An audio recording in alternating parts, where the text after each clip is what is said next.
Hari ini kita bersyukur karena anugerah-Nya yang ajaib, yang tetap memberikan semangat hidup bagi kita, melewati berbagai kesulitan hidup. Sekalipun kita masih berada dalam dunia berdosa, tetapi Tuhan yang hidup tidak pernah meninggalkan kita. Anugerah-Nya melimpah bagi kita. Kita datang dengan bersyukur kepada Dia, beribadah memuliakan nama Dia. Karena itu mari kita menyerahkan ibadah kita dalam pimpinan Tuhan. Bapa, kami bersyukur untuk kesempatan indah Tuhan izinkan bagi kami bersehati bersama memuji meninggikan nama Tuhan, tetapi juga akan mendengarkan firman Tuhan.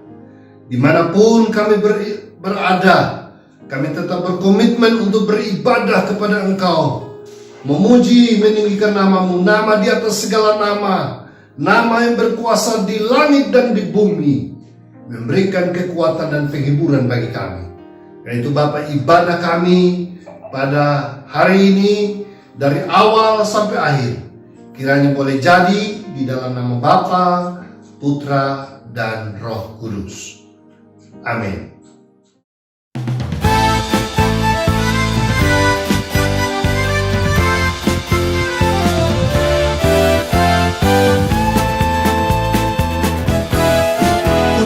Janji Allah bagi kaum Yehuda,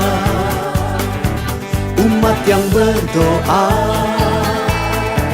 memuji dan menyembah. Inilah saat yang dinanti, firman Allah telah digenapi.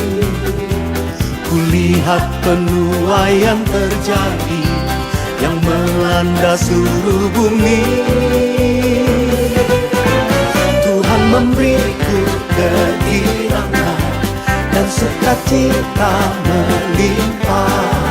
Minyak yang baru dicurahkan, haleluya ku bersorak. Tuhan memberiku kegirangan dan sukacita melimpah. Minyak yang baru dicurahkan, haleluya ku bersorak. Ku terima janji Allah bagi kaum Yehuda, umat yang berdoa, memuji dan menyembah. Inilah saat yang dinanti, firman Allah telah digenapi. Kulihat penuaian terjadi yang melanda seluruh bumi. Tuhan memberiku kegirangan dan sukacita melimpah. Minyak yang baru dicurahkan, haleluya ku bersorak. Tuhan memberiku kegirangan dan sukacita melimpah. Minyak yang baru dicurahkan, haleluya ku bersorak.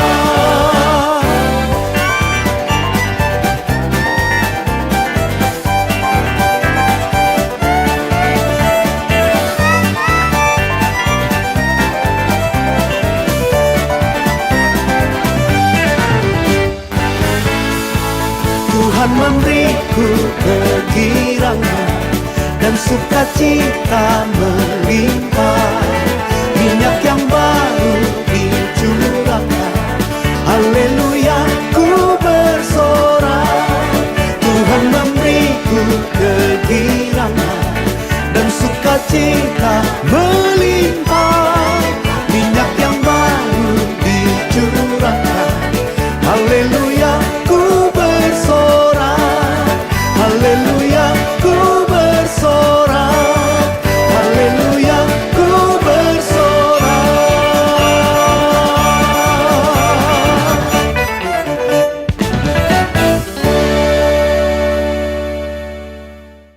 Shalom.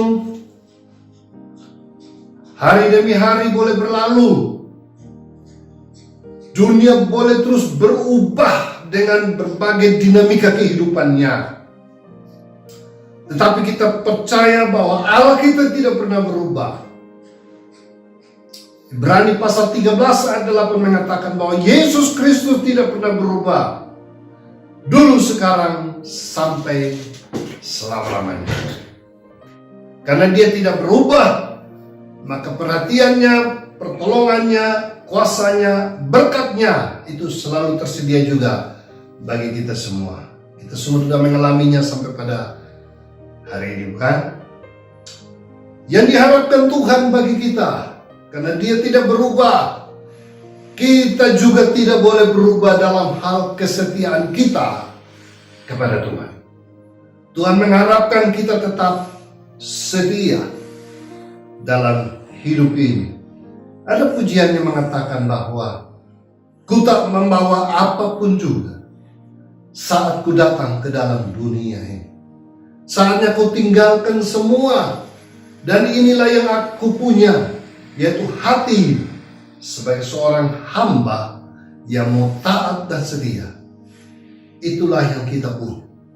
Karena itu hari ini mari kita tetap masih dalam tema kita selama beberapa bulan ke depan ini, dalam pergumulan-pergumulan yang berat yang sedang kita hadapi ini, saudara-saudara. Ancaman-ancaman sakit penyakit yang tak kunjung selesai. Tetapi kita tetap menjadi orang yang setia. Maukah saudara tetap setia kepada Tuhan sampai hari ini? Firman Tuhan menghantar kita di dalam Matius pasal yang ke-24 ayat yang ke-45 sampai ayat 51, demikian. Perumpamaan tentang hamba yang setia dan hamba yang jahat. Siapakah hamba yang setia dan bijak sana yang diangkat oleh tuannya atas orang-orang yang untuk memberikan mereka makanan pada waktunya? Berbahagialah hamba yang didapati tuannya melakukan tugasnya itu ketika tuannya itu datang. Aku berkata kepadamu, sesungguhnya tuannya itu akan mengangkat dia menjadi pengawas segala miliknya. Akan tetapi apabila hamba itu jahat dan berkata di dalam hatinya, Tuanku tidak datang-datang, lalu ia mulai memukul hamba-hamba lain dan makan minum bersama-sama pemabuk-pemabuk, maka Tuhan hamba itu akan datang pada hari yang tidak disangkanya dan pada saat yang tidak diketahuinya, dan akan membunuh dia dan membuat dia senasib dengan orang-orang munafik. Di sanalah akan terdapat ratapan dan kertakan gigi. Saudara-saudara yang terkasih di dalam Tuhan, Matius pasal 24 dan 25 di bahagian yang ditulis berbicara, dua pasal yang berbicara tentang akhir zaman. Dan di sana ada rentetan perumpamaan berbicara tentang akhir zaman. Dan yang ditekankan di sana adalah bagaimana kedatangan Tuhan yang mendapati orang-orang yang setia di hadapan Dia. Jadi saudara, mari kita juga ingin setia di hadapan Tuhan. Kedatangan Tuhan itu bukan menjadi urusan kita, sekalipun kita merindukan. Tapi kedatangan Tuhan itu menjadi urusan Tuhan. Waktu dan kapan kita tidak perlu tahu. Tapi yang jelas itu dalam rencana. Yang sangat penting di sini adalah mengajarkan kesetiaan kita di dalam dunia ini, di dalam kehidupan kita. Apakah kita mau menjadi orang yang setia? Nah, kalau kita ingin menjadi orang yang setia, melalui perumpamaan ini kita diajarkan beberapa ciri seorang hamba yang setia itu. Dan dengan demikian memacu semangat kita juga untuk tetap setia sampai kedatangan Tuhan pada kali yang kedua. Hamba yang setia adalah hamba yang pertama, dia menyadari sungguh-sungguh bahwa status dia sebagai hamba yang dipanggil untuk tetap setia. Saudara-saudara, hamba yang setia itu adalah orang yang dipanggil sungguh-sungguh untuk mengabdikan seluruh kehidupannya kepada Tuannya. Itu satu panggilan, saudara-saudara. Rela mau menjadi hamba. Menjadi hamba atau menjadi doulos. Doulos itu artinya kita mau membawa diri kita, menaklukkan diri kita di bawah otoritas penuh daripada Tuhan kita. Kita rela menjawab status itu oleh karena Tuhan memanggil kita sebagai hamba-hamba. Di zaman kini banyak orang yang berstatus sebagai hamba Tuhan. Dari segi status hamba Tuhan di masa kini banyak orang berbangga. Wah, hamba Tuhan itu keren. Wah, hamba Tuhan itu banyak diberkati. Wah, hamba Tuhan itu banyak fasilitasnya. Wah, hamba Tuhan itu ada namanya, ada jabatannya, ada reputasinya, ada macam-macam. Sehingga banyak orang juga berbangga sebagai status sebagai hamba Tuhan masa ini. Apalagi berstatus pelayanan di kota-kota besar, pelayanan publik banyak orang, bisa menjadi suatu kebanggaan orang memiliki status sebagai hamba Tuhan. Tetapi ada status hamba Tuhan yang melayani di tempat-tempat yang susah, di daerah-daerah terpencil, hidup menderita, terbatas secara status sosial, status ekonomi, semua serba minim. Wah, ada kekecewaan di hati. Mengapa aku menjadi hamba Tuhan? Lebih baik aku menjadi seorang pebisnis, seorang konglomerat, seorang pejabat tinggi, seorang politikus, seseorang yang memiliki nama, jabatan dan kedudukan yang wah. Kenapa aku sebagai hamba Tuhan demikian? Jadi itu tergantung kepada penilaian, persepsi seseorang. Siapakah hamba Tuhan itu?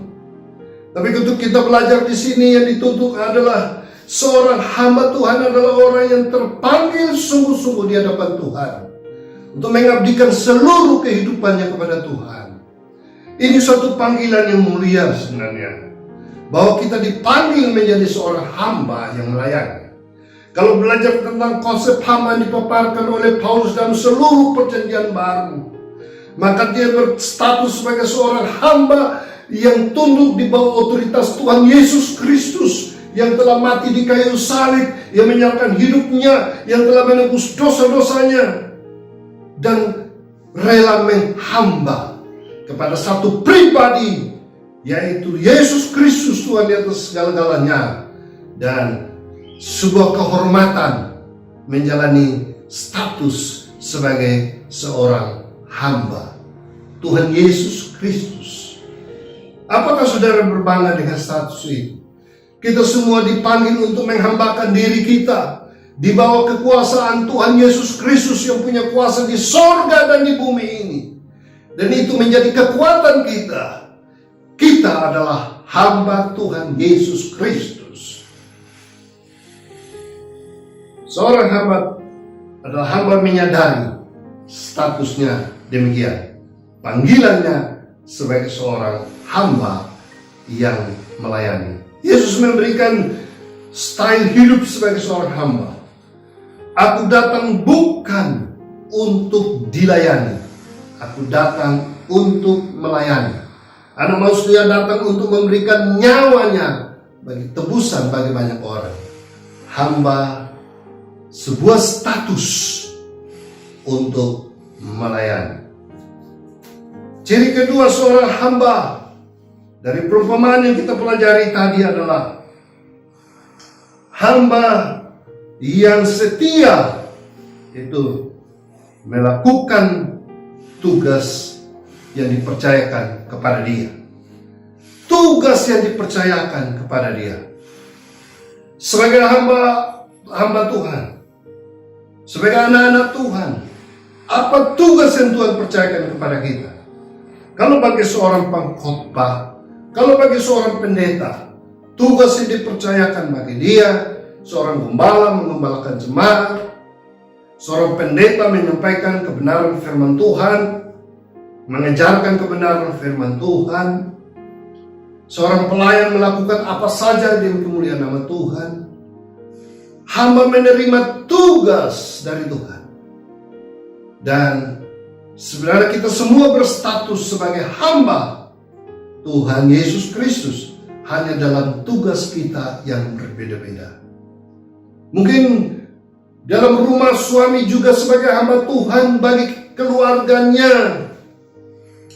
Dia menerima tanggung jawab untuk membimbing istri dan anak-anaknya hidup dalam kebenaran. Itu adalah hamba Tuhan di dalam rumah.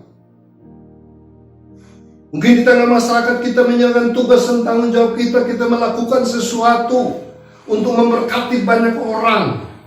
Kita menerima tugas sebagai hamba menjadi berkat bagi banyak orang. Firman Tuhan mengajarkan bagi kita apapun yang kita lakukan dalam hidup ini, dalam perkataan atau perbuatan, lakukanlah semuanya di dalam nama Tuhan Yesus, seperti untuk Tuhan dan bukan untuk manusia. Masing-masing kita menjalankan fungsi kita, baik di dalam pelayanan-pelayanan gerejawi, dalam organisasi-organisasi pelayanan. Lakukan tugas-tugas kita sebagaimana Tuhan percayakan bagi kita. Tapi juga di tengah keluarga, di tengah masyarakat di mana kita berada, lakukan tugas-tugas kita dengan bertanggung jawab kepada Tuhan. Dan lakukan itu semua dengan setia. Di tengah menjalankan tugas ada banyak masalah yang datang menghadang. Kadang-kadang pemicu utama di dalam menjalankan tugas kita adalah faktor-faktor keuangan, faktor jabatan, faktor kedudukan, faktor nama baik, faktor sosial, faktor kecemburuan, faktor iri hati, kebencian, tantangan, air mata, banyak-banyak hal yang mungkin datang menghantam hidup kita.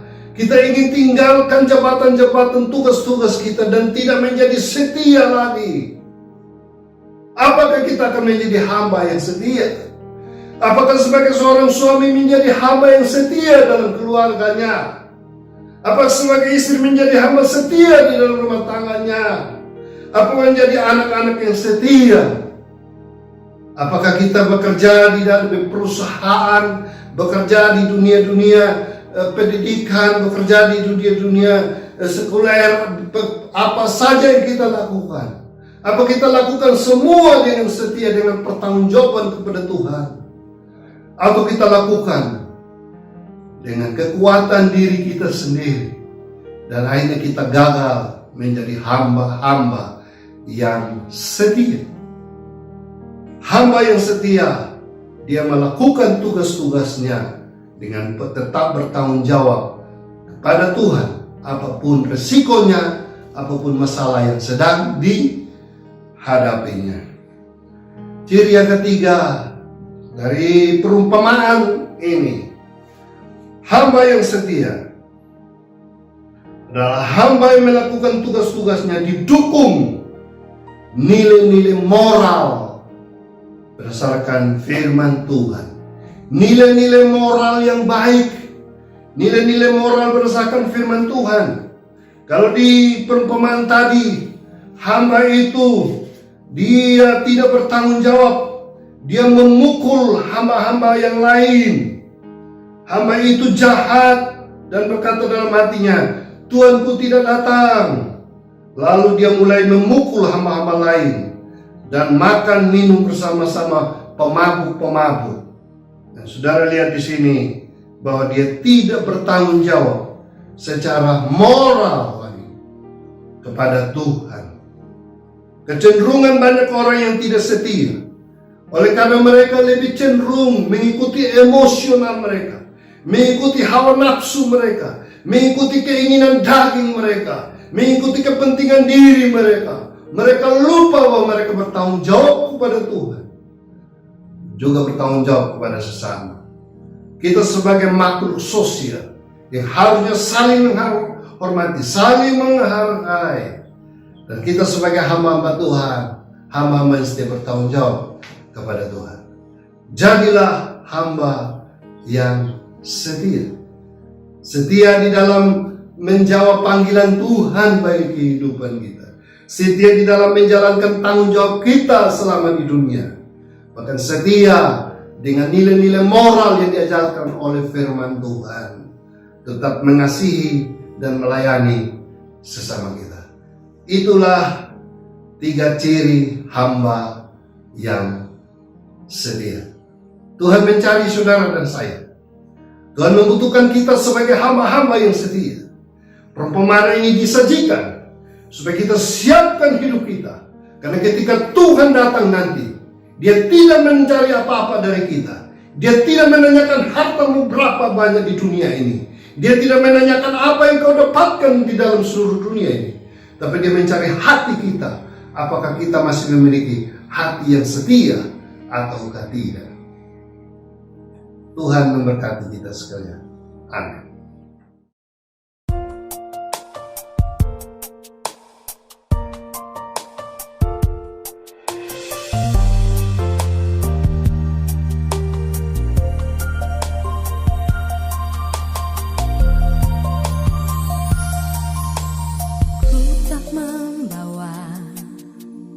Apapun juga saat ku datang ke dunia,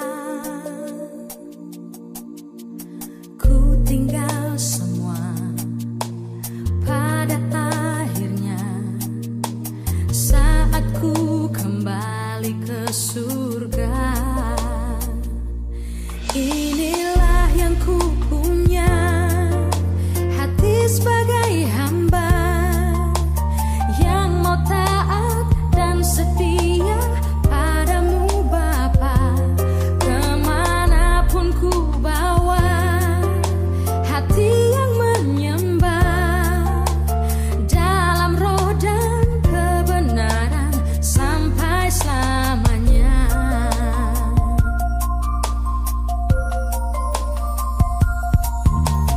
Ku tak membawa apapun juga saat ku datang ke dunia.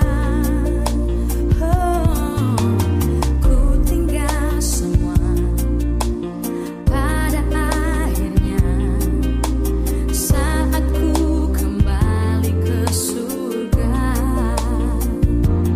Inilah yang ku punya, hati sebagai hamba yang mau taat dan setia padamu Bapa. Kemanapun ku bawa, hati yang menyembah dalam roh dan kebenaran sampai selamanya.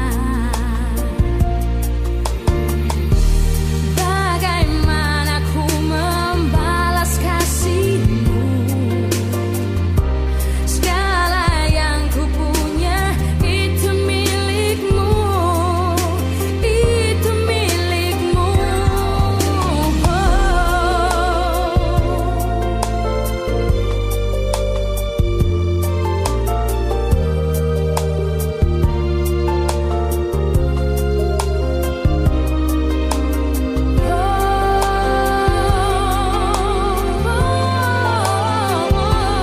Inilah yang ku punya, hati sebagai hamba yang mau taat dan setia padamu Bapa. Kemanapun ku bawa, hati yang menyembah dalam roh dan kebenaran sampai selamanya. Inilah yang ku punya, hati sebagai hamba yang mau taat dan setia padamu Bapa.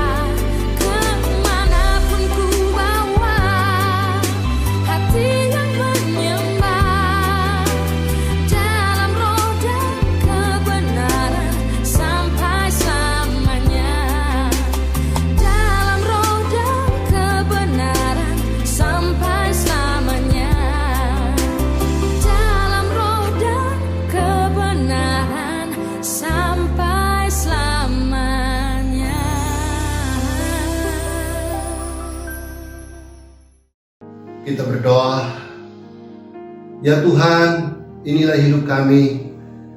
Kami datang dengan berserah diri di hadapan Tuhan. Kami rindu Tuhan dapati kami sebagai hamba-hamba yang setia ketika Tuhan datang kembali. Mungkin di antara kami ada yang sudah kehilangan kesetiaan kepada Tuhan, kehilangan kesetiaan kepada keluarga dan kepada sesama, kesetiaan di dalam menjalankan tugas dan tanggung jawab. Tuhan, ampunilah kami, pulihkan kami, jadikan kami kembali sebagai hamba yang setia.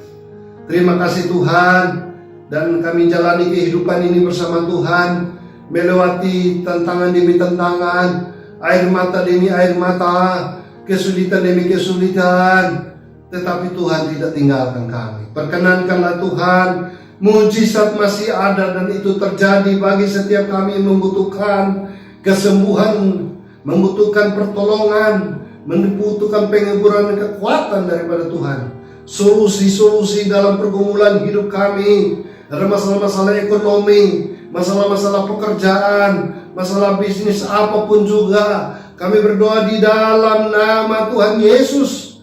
Kami serahkan diri kami, dan yang campur tangan Tuhan tetap menyertai.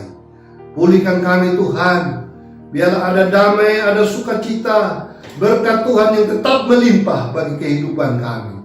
Terima kasih Bapa, bila kami menjalani hidup ini bersama dengan Tuhan, di tengah bangsa dan negara kami, di mana kami berada, baik di negara Republik Indonesia yang kami cintai, atau berada di negara lain. Setiap orang mendengarkan firman Tuhan, biarlah kuasa damai sejahtera Tuhan menyertai dan firman Tuhan menguatkan. Terima kasih Bapa, kami hadapi hari-hari hidup kami bersama dengan Tuhan. Berkat-Mu tetap ada bagi kami. Kasih anugerah Tuhan Yesus Kristus, kasih setia Allah Bapa, penghiburan kekuatan Roh Allah yang kudus menyertai kami sekalian dari sekarang sampai selama-lamanya. Amin.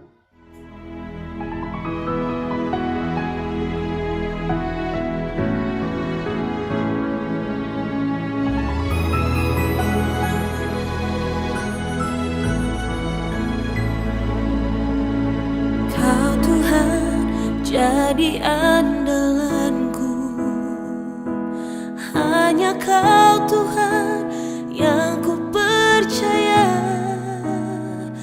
Di saat aku sudah tak mampu, hanya Yesus sanggup melakukannya.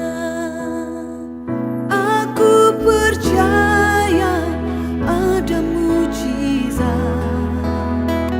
aku percaya Tuhanku dahsyat, perbuatan ajaib telah dikerjakannya.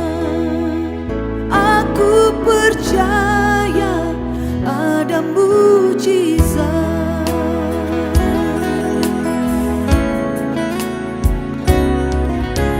Kau Tuhan jadi andalanku, hanya Kau Tuhan yang ku percaya. Di saat aku sudah tak mampu, hanya Yesus sanggup melakukannya. Aku percaya ada mujizat, aku percaya Tuhanku dahsyat, perbuatan ajaib telah dikerjakannya.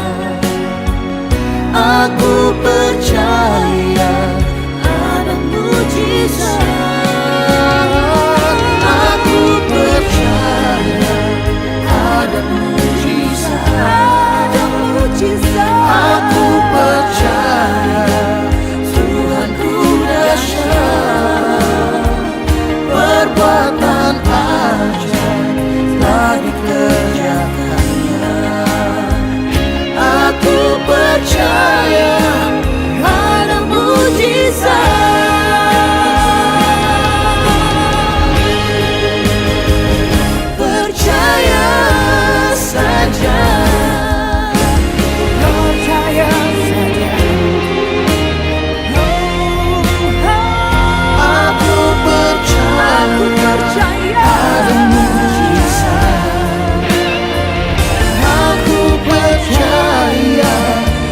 Aku